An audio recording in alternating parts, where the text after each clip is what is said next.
Let's talk about the new monetary order and how Bitcoin fits into a massively shifting global landscape of money, power, and energy. As the world moves away from the US dollar as the reserve currency, is Bitcoin poised to take the throne as the preferred method of global settlement? Also, will we be able to avoid another costly world conflict before the next monetary reset? Let's dig in.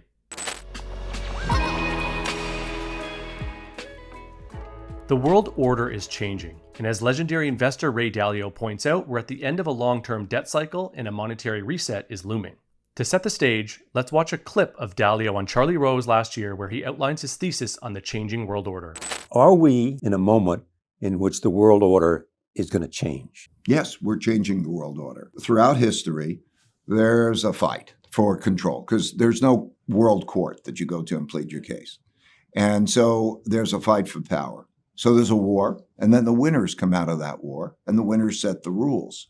And so 1945, the United States had 80% of the world's money. Gold was money at the time. It had half the world's GDP. It had a monopoly on military power. So the U.S. set the world order. That's why the United Nations is in New York. Washington, D.C. has the IMF and the World Bank. And its currency became the reserve currency. And its currency became the reserve currency because of that set of circumstances. So the three big things that are changing now that haven't occurred in our lifetime is the amount of debt and money creation. The large debt puts central bankers in a choice. Do you pay it back with hard money or do you pay it back with printed devalued money? And if you pay it back with hard money, it's hard. In other words, that's when you have debt crises. So in all cases, they eventually print money, and that produces inflation. The second is when there's a great internal conflict, usually when there's a large wealth and values gap, and at the same time as you have a financial problem.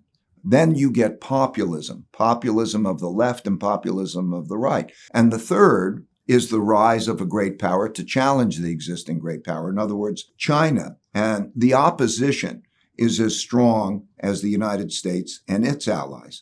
And so we have a conflict. And there are 5 kinds of wars. And they start in this order, just sequentially, typically. A trade war, a technology war, a geopolitical influence war. Then you get into a capital and economic warfare, which we are now with sanctions. They always happened in history. And then there's a military war. And so you could see that progression happen through time. And that creates a template. So I like to look at the template and then plot dots to see how we're transpiring relative to that template. Okay, so it's Dalio's stance that we are now in the capital and economic part of the conflict, and what comes next is typically military conflict. We've all heard the saying, history doesn't repeat, but it sure rhymes. Whether we like it or not, the world is moving away from the US dollar as the reserve currency. With the reality of debasement and weaponization through political sanctions, it's no surprise other governments are banding together in an attempt to bring about a new reserve currency that operates outside the confines of the failing dollar system. The BRICS nations seem poised to launch a gold-backed or multi-asset-backed currency to replace the US dollar and facilitate global trade. However, I'm going to make the case why these nations are likely going to run into some headwinds when sorting out the details of this new currency and why I believe all roads lead to Bitcoin. BRICS is an acronym for Brazil, Russia, India, China, and South Africa. But 67 countries were invited to their latest meeting in South Africa at the end of August. The 6 most notable nations showing interest in joining include Saudi Arabia, Egypt, Ethiopia, Iran, Argentina, and the United Arab Emirates. Now, this coalition represents a massive global power shift. As Dalio points out, we are in the early stages of a global currency war. What these nations have in common is they all want to become less dependent on the US dollar. And since much of their trade happens completely outside the US, they see no reason to continue clearing trade using it. Now, this new gold or multi-asset backed currency is unlikely to work because it will come with the same logistical and trust problems that gold-backed currencies faced in the 20th century. China and Russia are the anchors of this BRICS coalition, and thus one of these 2 nations will have to be trusted to custody the backing asset. Would you put all your economic trust in China? How about Russia? Didn't think so. Plus, how long can we expect these independent nations, each with their own distinct agendas, to stay friendly long enough in order to keep this trust intact? Russian President Vladimir Putin didn't even attend the latest BRICS meeting in South Africa due to fears of being arrested for his role in the war in Ukraine. This example just outlines the lack of cooperation and trust already amongst these nations. What the world really needs is an efficient, trustless, and transparent system to facilitate global trade. one that is safe from confiscation, censorship, sanctions, and debasement. Any ideas? Another thing to note is that all of these nations are rich in energy production. As Václav Smil says, energy is the only universal currency. The unbreakable link between energy and money is undeniable and inescapable. Many have proposed a money linked to energy throughout modern history, but none were able to successfully design or implement it. That is, until Satoshi Nakamoto in 2009. Now, I won't get into the myriad of ways Bitcoin is becoming increasingly tied to global energy markets, as that's a subject for a whole other video. But I will say that Bitcoin is the closest we've come to a money backed by energy. Just imagine the global hash wars once these individual nations realize their ability to monetize otherwise wasted or stranded energy by peacefully mining Bitcoin within their borders. All we know for sure is the world order is changing, and as Ray Dalio points out, we're at the end of a long-term debt cycle, a monetary reset is looming, and all of this is happening as the world's first neutral, apolitical monetary system that cannot be controlled or corrupted by any one nation or group of nations is gaining steam. It feels a little meant to be, doesn't it? Now, back to Dalio's point on historically global military conflict preceding monetary reset. It's my belief that Bitcoin represents our best chance at avoiding that conflict, since it is the only road that doesn't require a new nation to emerge and push their economic and militaristic might in order to gain the upper hand. So the more we build, spread awareness, and educate about Bitcoin, the more likely we are to speed up adoption worldwide and hopefully lower our chances of falling into war. Before we finish up, let's watch a recent clip of David Marcus, CEO and co-founder of Lightspark, on CNBC talking about the future of global payments on the Lightning Network. You're working on a new project, I shouldn't even say a new project, but a project around the Lightning Network, which is aimed at basically taking Bitcoin. You can explain it better than I can. Effectively, you take it off-chain and then put it back on-chain to make these transactions faster. Yes, actually what we're trying to do is turn Bitcoin into a real payment, global payment network, because we have many tourists walking right outside of the studio right now. If you were to stop one of them and wanting to communicate with them, you could ask them for an email address and you can email them easily the next minute.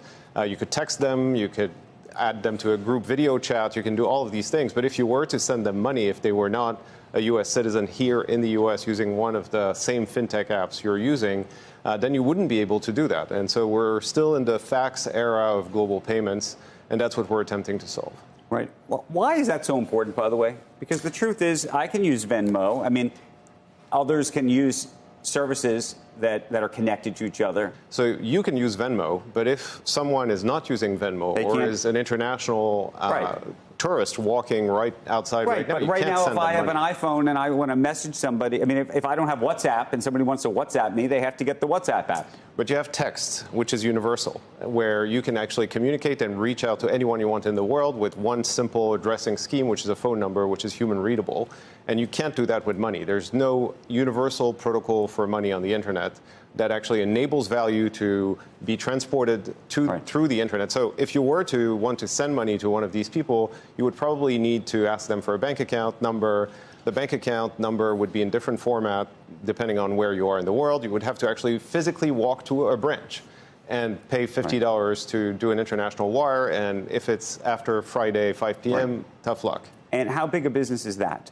It's ginormous, right? It's trillions of dollars of transactions that transit through SWIFT and other payment networks. A fragment of a Bitcoin on top of Lightning is like a small data packet on the internet, only for value. And so you can exchange at the edges of the network and send dollars to someone that will receive Japanese yen on the other side, or send dollars to someone who will receive euros on the other side.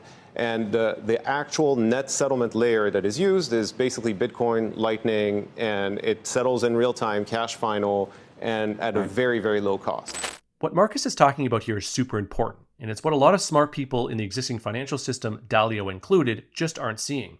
What Bitcoin, along with layer 2 solutions like Lightning, are solving is the reemergence of the coincidence of wants problem that originally arose in barter economies. Put simply, the coincidence of wants problem means that for a trade to happen, both parties need to want what the other party has to offer. If there's no match in wants, the trade can't take place. Now, money originally emerged to solve this problem, but as we can see with modern government currencies, this barter problem has re-emerged, but with fiat currencies themselves. We currently have upwards of 160 different fiat currencies that are geographically enforced within certain borders and jurisdictions. We really have to start thinking about money differently in the digital age. We now have a global digital communications network, the internet, that is dissolving physical borders and creating a single global market for commerce. The fix is a permissionless monetary network that can enable transactions at a decentralized peer-to-peer level. The fix is Bitcoin. And this is why I think all monetary roads lead to the best form of money we've ever had. In the words of Satoshi, you might want to get some in case it catches on. So what do you think? Can Bitcoin adoption help us avoid another terrible world war leading up to the inevitable global monetary reset? Will Bitcoin emerge as the global reserve currency? If so, how long will something like that take? Leave a comment and let me know your thoughts. And if you enjoyed this video, please like and share it with the people in your life you're trying so hard to orange pill. And of course, if you aren't already, subscribe to the Swan Bitcoin channel for more Bitcoin signal.